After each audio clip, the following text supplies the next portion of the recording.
والصلاة والسلام على سيد المرسلين وعلى آله وأصحابه أجمعين أما بعد। আজকে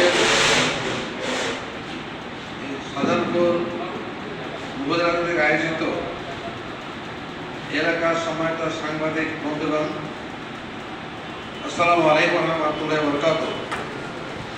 সাজানপুর উপজেলার সেক্রেটারি জনাব সুজুল ইসলাম সাহেব, উপস্থিত আছেন গাবতলী থানার উপজেলার সম্মানিত নায়েব আমির মোর্শেদ সাহেব সহ আপনারা উপস্থিত আছেন, তাদের আবারও আসসালামু আলাইকুম।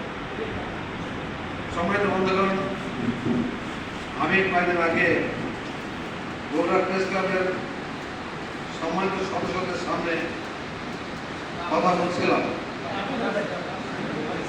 যারা বিগত স্বৈরাচারী ফ্যাসিস্ট সরকারের বিরুদ্ধে অংশগ্রহণ করেছেন, যুদ্ধ করেছেন, কষ্ট করেছেন, জেলে গেছেন এবং জনমত তৈরি করতে সাহায্য করেছেন, শেষ পর্যন্ত বিজয়ী হয়েছে। যা আপনাদের সকলকে আমার অন্তঃস্থল থেকে ধন্যবাদ, অভিনন্দন, মোবারকবাদ।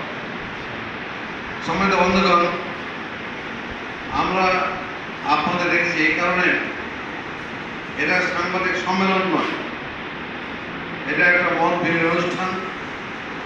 আপনারা জানেন যে আমরা বাংলাদেশে আল্লাহর আইন চালু করতে দৃঢ় প্রতিজ্ঞ। আমাদের বিশ্বাস যে আল্লাহর আইন ছাড়া দুনিয়ায় শান্তি, আখিরাতে মুক্তি আসার কোনো বিকল্প রাস্তা নেই। আপনারা জানেন একটা দেশকে করতে দিতে হয় আমাদের জানা মতে দুটো জিনিস অপরিহার্য। একটি হচ্ছে নির্ভুল, সঠিক, শ্রেষ্ঠ আইন। আপনারা সবাই আমার সঙ্গে একমত নিশ্চয়ই হবেন যে আল্লাহ আইনের মধ্যে কোনো ভুল নেই, শ্রেষ্ঠ আইন, নির্ভুল আইন। এই আইন যারাই চালু করেছে তারাই সুখে শান্তিতে বসবাস করতে সক্ষম হয়েছে। আমাদের বিশ্বাস আমাদের দেশে আমরা আইন চালু করতে পারলে আমরা সুন্দর সমাজ করতে পারবো ইনশাআল্লাহ। আরেকটি যে প্রয়োজন সেটি হচ্ছে সৎ, যোগ্য মানুষ।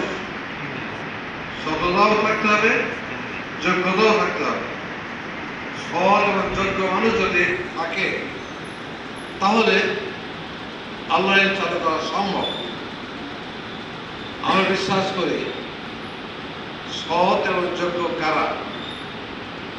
আল্লাহ বলছেন, ইন্না আক্রামাকুম ইনদাল্লাহি, ওই ব্যক্তি সবচেয়ে ভালো, ওই ব্যক্তি সম্মানিত যে ব্যক্তি আল্লাহকে বেশি ভয় করে।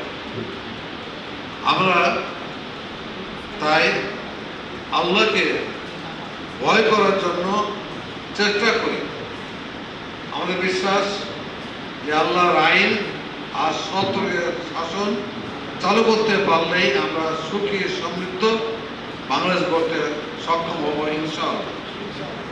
সম্মানিত বন্ধুগণ, আমরা সন্ত্রাসমুক্ত বাংলাদেশ চাই,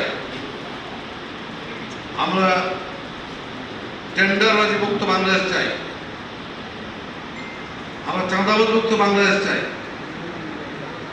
আমরা খুন মুক্ত বাংলাদেশ চাই। আমরা এখন এমন বাংলাদেশ চাই যে বাংলাদেশের মানুষ টেকনাফ থেকে দলীয় পথে যাতায়াত করবে, তাদের কেউ গ্রহ দেখাবে না,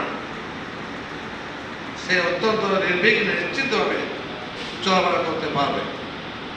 আর এই কাজ করতে পারা যাবে যদি আল্লাহর ভয়ের ভিতরে ঢুকানো যায়।